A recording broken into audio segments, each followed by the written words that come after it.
नाही, तुम्ही शेतकऱ्याच्या मुली आहात, तुम्ही कष्टकरी आहात आणि तुम्ही वारकरी संप्रदायाचा असल्यामुळे तुमच्यावर पकडा खूप सुंदर आणि चांगला विचाराचा आहे. त्यामुळे दादा एक प्रश्न होता की शेतकऱ्यांचा जीव गेल्यावर तेव्हाच सरकारला जाग येते का? दुर्दैव असं आहे.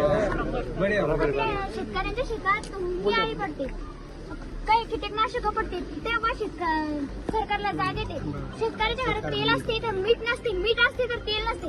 तेलाला भाव काय 115 रुपये आणि सोयाबीनला भाव काय 3-4 हजार रुपये. शेतकऱ्याला काय पुरू राहिले? खरं म्हणते तू, आम्ही पण हीच भूमिका मांडतो. दादा माझा बाप बी शेतकरी आहे. माझ्या बापाच्या घरात तेल असते तर मीठ नसते, मीठ असते तर तेल नसते. वडील आलेत की नाही, गव्हर्नमेंट शाळेत आहे तुम्ही? प्रायव्हेट शाळा आहे. तू जे भूमिका मांडली ती खरी भूमिका आहे. तुला हे माहिती आहे का, भारतात सगळ्यात जास्त सोयाबीन केलं जातं, कापूस केला जातो आणि एवढ्या मोठ्या प्रमाणात कापूस करून ज्याच्यात तुमचे 4 पैसे घरात यायला लागतात. कापसाला जेव्हा 10,000 भाव मिळतो तेव्हा हे सरकार काय करतं, नाही तर कुठलंही सरकार इम्पोर्ट करायला लागतं. त्याचे भाव परत खाली पडतात आणि त्यात आपला शेतकरी झोपतो.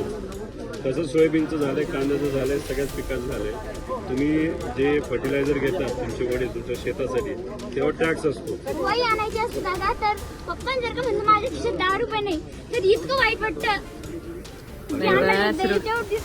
नको करू, आम्ही तीच भूमिका घेतोय. तुला एक माहिती का, मी विरोधी पक्षातला आमदार आहे, पण मी जर आज निर्णय घेतला असता नाही तर काल निर्णय घेतला असता तर मी आज मंत्री सुद्धा झालो असतो, नाही तर पदाधिकारी झालो असतो.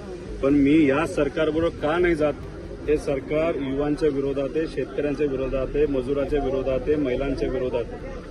मजुरी जर का करायला गेलं तर लोक त्यांच्या वावरात तर खूपच राबून घेते, पण रोज बी 200-250 रुपये फक्त हातावर टेकवतात मजुराजी. आणि दुसरं तुला काय माहितीये का, सरकारला असं मत आहे की लाडक्या बहिणींना महिन्याला 1500 रुपये दिले, आम्ही त्यांच्या उपकार केले, बाकी काही मदत नाही केली तरी चालतं, असं सरकारचं मत आहे. 1500 रुपयात काय होणार आहे का महिन्याला? 1500 रुपये नाही दिले चालते दादा, पण आमच्या मालांना भाव द्या.